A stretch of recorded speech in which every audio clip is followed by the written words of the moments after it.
বেগম খালেদা জিয়া বাংলাদেশের প্রধানমন্ত্রী এবং শেখ হাসিনা বিরোধী দলীয় নেত্রী। প্রধানমন্ত্রী বেগম খালেদা জিয়া ও বিরোধী দলীয় নেত্রী শেখ হাসিনার মাঝে সহযোগিতা সম্প্রতি দূরের কথা, বরং বৈরিতা এবং হিংসা আগের চেয়ে আরও তীব্র হল।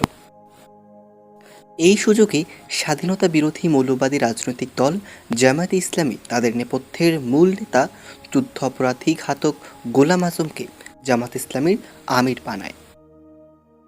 এর প্রতিবাদে এবং যুদ্ধ অপরাধী ঘাতক গোলাম আজম সহ সকল অপরাধীদের বিচারের দাবিতে ১৯৯২ সালের ১১ ফেব্রুয়ারি শহীদ জননী জাহানারা ইমাম মুক্তিযুদ্ধের চেতনা বাস্তবায়ন ও একাত্তরের ঘাতক দালাল নির্মূল জাতীয় সমন্বয় কমিটির নামে মুক্তিযুদ্ধের চেতনায় বিশ্বাসী একটি নতুন সংগঠন গড়ে তোলেন এবং আন্দোলন শুরু করেন। শহীদ জননী জাহানারা ইমামের নেতৃত্বে গড়ে ওঠা এই নতুন সংগঠনের আন্দোলন কর্মসূচিতে জনগণ ব্যাপক সাড়া দিল। নতুন প্রজন্ম শহীদ জননী জাহানারা ইমামের নেতৃত্ব ও কর্মসূচিতে দারুণ উৎসাহ ও আস্থা নিয়ে অংশগ্রহণ করতে থাকলে বঙ্গবন্ধু কন্যা বিরোধী দলীয় নেত্রী শেখ হাসিনা অস্থির ও উত্তেজিত হয়ে ওঠেন। তিনি কেবলই বলতে থাকেন, জাহানারা ইমাম নতুন দোকান খুলেছে, নতুন ব্যবসা ধরেছে, নেত্রী হতে চায়, জননেত্রী হতে চায়। ব্যবসার জায়গা পায় না, মুক্তিযুদ্ধের নাম নিয়ে ব্যবসা শুরু করেছে। মোটরসাইকেল আরোহী বঙ্গবন্ধু কন্যা শেখ হাসিনাকে বলে, নেত্রী একই বলছেন আপনি? সমগ্র জাতি জানে জাহানারা ইমাম শহীদ জননী। ১৯৭১-এর মুক্তিযুদ্ধে তার ছেলে রুমি শহীদ হয়েছে, তিনি শহীদ জননী, আর আপনি একই বলছেন? বঙ্গবন্ধু কন্যা জননেত্রী শেখ হাসিনা উত্তেজিত হয়ে বলেন, রাখো তোমার শহীদ জননী। ও কিসের শহীদ জননী? ওর ছেলে রুমি লুটপাট করতে যেয়ে নিজেদের গুলিতেই মারা গেছে। ওর স্বামী ৭১ সালে যুদ্ধের সময় আর্মিদের সাপ্লাই করত।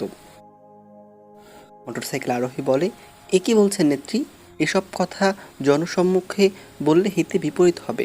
বঙ্গবন্ধু কন্যা বলেন, এজন্যই তো দম বন্ধ করে চুপ করে আছে এবং তোমাদের বলে রাখছি, তোমরা এগুলো বাইরে বলবে।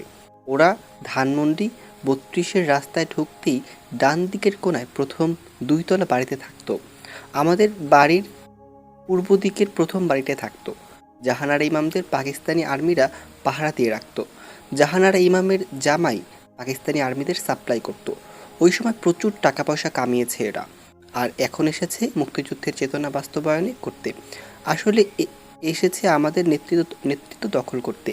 আমি নির্বাচনে হেরেছি, এই সুযোগে তলে তলে খালেদা জিয়ার সাথে লাইন করে জননেত্রী হওয়ার পরিকল্পনায় আছে জাহানারা ইমাম। আর তাই গোলাম আজমের বিচার, যুদ্ধ অপরাধীদের বিচার, মুক্তিযুদ্ধের চেতনা ইত্যাদি বাস্তবায়ন ইত্যাদি নানা কথার আড়ালে নেত্রী হওয়ার খায়েশ আছে। তোমরা এর থেকে সাবধান থাকবে এবং আমাদের সকল কর্মীদের সাবধান রাখবে, কেউ যেন জাহানারা ইমামের খপ্পরে না পড়ে। মোটরসাইকেল আরোহীর প্রশ্ন, নেত্রী আপনি কি জাহানারা ইমামের ঘাতক দালাল নির্মূল কমিটির কর্মসূচিতে যাবেন না?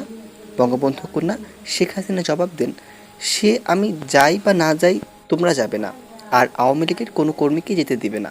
বোঝো না, আমার তো ইচ্ছা না থাকলেও অনেক জায়গায় যেতে হয়। জাহানারা ইমামের মুক্তিযুদ্ধের নামে দেওয়া কর্মসূচিতে হয়তো আমি কৌশলগত কারণে যাব, কিন্তু তোমরা যাবে না।